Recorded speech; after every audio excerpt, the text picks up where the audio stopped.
today we're going to finally get to hear how this guitar sounds.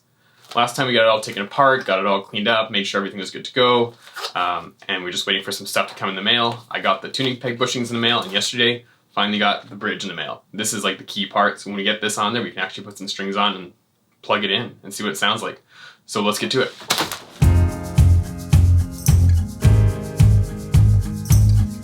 So the bushings for the tuning pegs came in the mail today. I'm really hoping they're going to fit. There was measurements online, and the ones that I measured for this seem to be about the same size, so hopefully these will just slide in there pretty easily with no real issue. So let's give it a shot. No.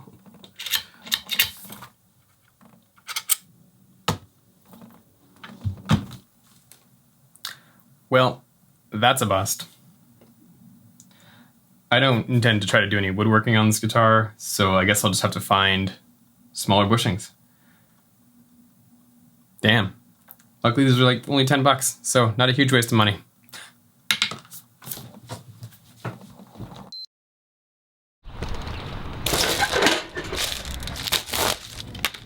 Got the new bushings for the tuning pegs in the mail. Hopefully these ones will fit. They're the Fender vintage ones, so they're supposed to be slightly smaller than sort of modern bushings. So yeah, let's find out.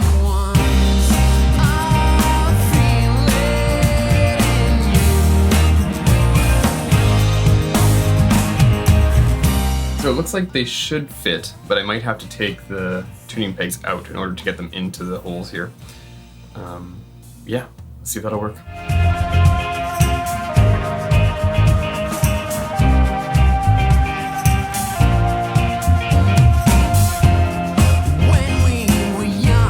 Looks like it's gonna be a bit of a tight fit, but that should be good because I don't want them going in too loose. Like, it might be some work to get them into here. But I don't really want them going in too loose, otherwise they'll just fall, because I think that's what happened with this bottom one, is it just was too loose and the bushing fell out. So it's gonna, I think I can get them into here. I don't want to have to like drill these holes any bigger, so I'm not gonna do that, but I think I can get these into there and then should be good, because they fit over top the tuning pegs just fine. Like, they fit onto here, no problem. I mean, there's a bit of play, but I think once everything's tightened in and stuff, it should be fine. So yeah, let's see if we can get these in here.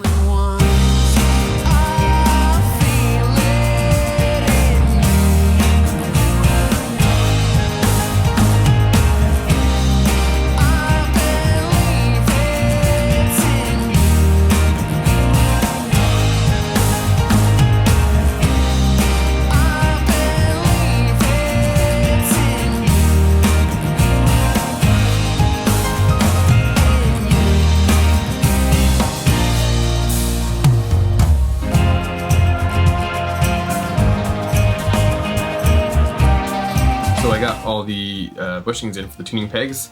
I found an interesting video online that basically showed to take a bolt and put it through the bushing and then through the tuning peg hole, and then use a little piece of foam on the back on the other side with a nut for the bolt, and then you screw the bolt into the nut, and it essentially pulls the tuning peg bushing into the hole and forces it into place there.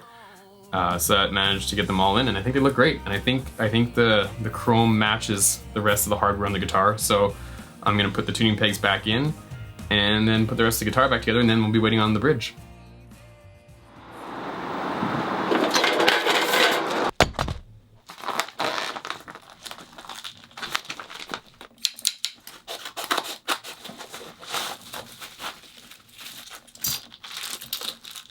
So in the package we got a number of things. Another tail piece. I'm probably not going to use this, I'll just leave the one that's on there since it's fine. A bunch of little screws for it, which I don't think I need either, because I think all the screws I need are already in there. And then the actual bridge itself. And again, the only part I really need from this is this top part here. Is this top part right here. This is literally all I've needed, and all I've been waiting for is this one piece. Wow, that's like... I'm just gonna put that on there. It's not even, there's like nothing to install it. I guess the strings will just hold it on there with the tension. All right, well, let's do it.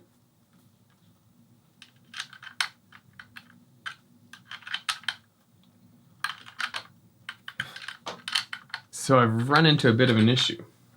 This bridge, the two holes in it, where the pegs on the place that holds it goes, are not far enough apart. This is slightly wider, so it doesn't quite slide on perfectly. So I'm gonna have to try to, I guess, put on the new bridge that came with it. And hopefully the screws in here are at the same spot, because I don't want to have to like drill new holes and stuff. So this could be a bit more work than I originally suspected. All right, well, I guess that's the joys of working with vintage guitars and trying to find parts for them.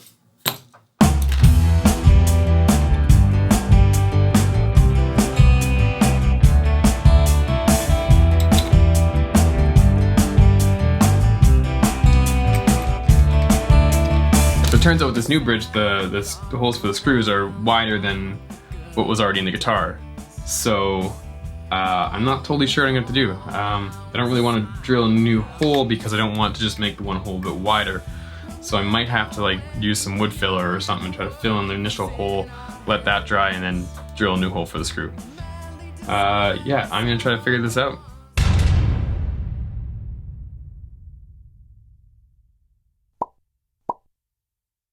After doing some reading online and asking in a couple forums, it seems the general consensus is the best course of action would be to replace the entire bridge instead of trying to get the saddle pieces to fit on the old bridge. So that's what I'm going to do. So I'm going to take this old bridge off. I'm going to fill in the two holes with little wooden dowlings, also known as toothpicks. And then once those dry, put some glue in there. Once that dries, get the new bridge and make sure everything's marked out and install the new bridge. And then hopefully at that point, we can put some strings on this and see what it sounds like. We're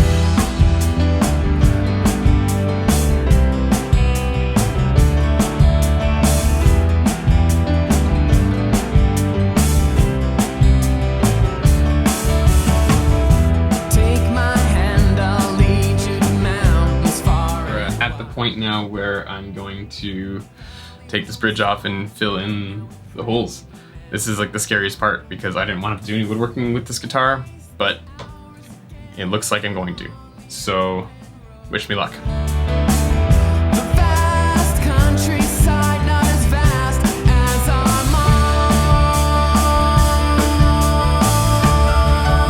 This glue is gonna need a few hours to dry, and it's already getting pretty late tonight, so I don't think I'm gonna have time to get to installing the new bridge tonight.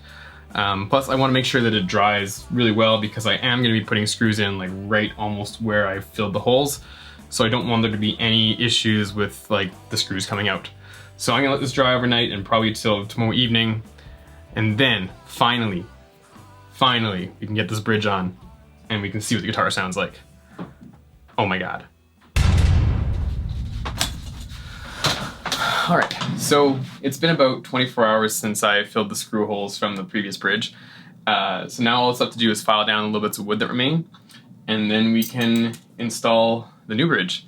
And I've got this piece of paper still marked on here, and I've got on here the center marked, and then the two outer parts of the bridge marked, and then the front of the bridge just lines up with the front of the piece of paper. So I'm hoping that when I get this on here and put some strings on, it'll all work out, and it'll just be in the right place, hopefully. But who knows? With these old guitars, so many variables. Yeah, so let's get to it. I am known to you. You are in it too.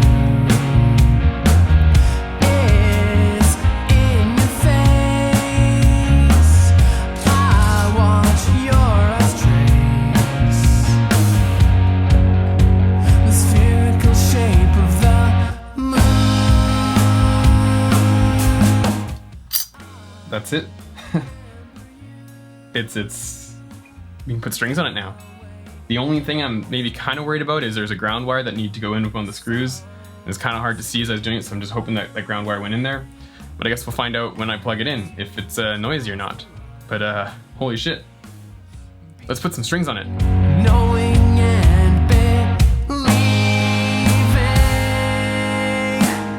Don't leave tonight. I can't resist when you shine bright. Don't leave tonight.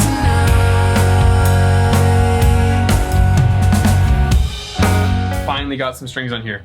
I tried to give it a bit of a quick setup. I had to put the action a bit higher than I normally like because there's a lot of fret buzz going on, but it's not like crazy, just a bit higher than normal. The intonation is kind of not great because this bridge, as you can see, is not really adjustable. So it's a little bit sharp at the 12th fret, but I'm gonna see if I can figure out a way to fix that. And I did notice that the neck has a bit of a weird warp to it. I tried to adjust the truss rod and I turned it the tiniest bit and heard a cracking noise. I was like, okay, not gonna touch that. Because who knows how long it's been since this guitar has had strings on it. So I'm gonna give it like a couple days to sort of settle into the tension of the strings, and then maybe try to set it up again and see if anything's a bit better at that point.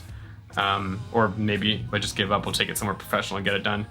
But holy shit, this is it, the moment we've all been waiting for. Let's go see what it sounds like.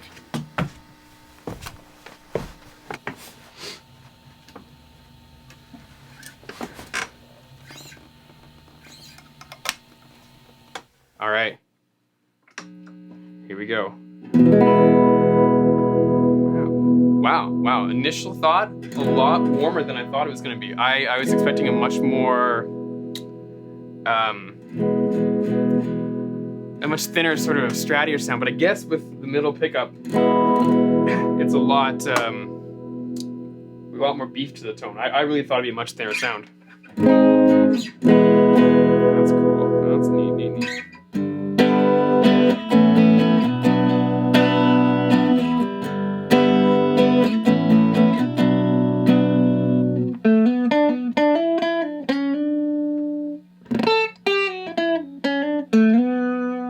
Yeah, the tone is surprising. It's really not the tone I expected. That's quite interesting. Yeah, let's see how it sounds with some distortion. Try for some big muff. Let's see how this handles a big muff. Oh, a lot of noise on that. But I guess it's not a humbucker, so it's gonna have a bit of noise.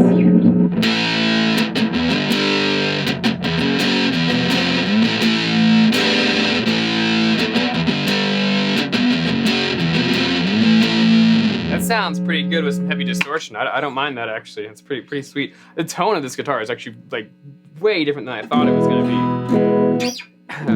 The intonation kind of could use some work. I think that might be something I'll have to work on, but yeah, wow. Hey, Future Jared here. It's been a few weeks now. I ended up moving the bridge back a few millimeters to fix the intonation. It's not perfect, but it's a lot better than it was before. I was also able to get the action down a bit and minimize fret buzzing.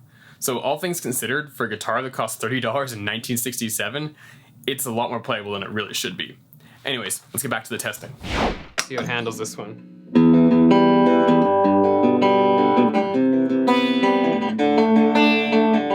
Sat and thought for a while about the good old days. All he recalled now was a smile and how she'd say, neck is really thick. I think I could get used to the neck maybe, but I really like the tone. Holy shit, the tone is cool. I don't know if it would be like an everyday sort of guitar, but definitely for certain things, this would be an awesome guitar with a really cool, interesting tone.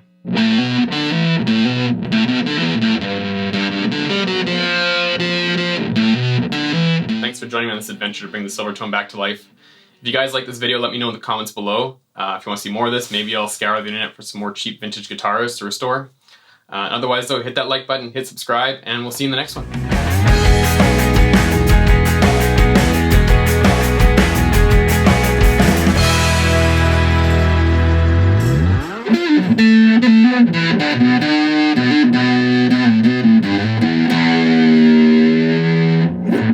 Yeah,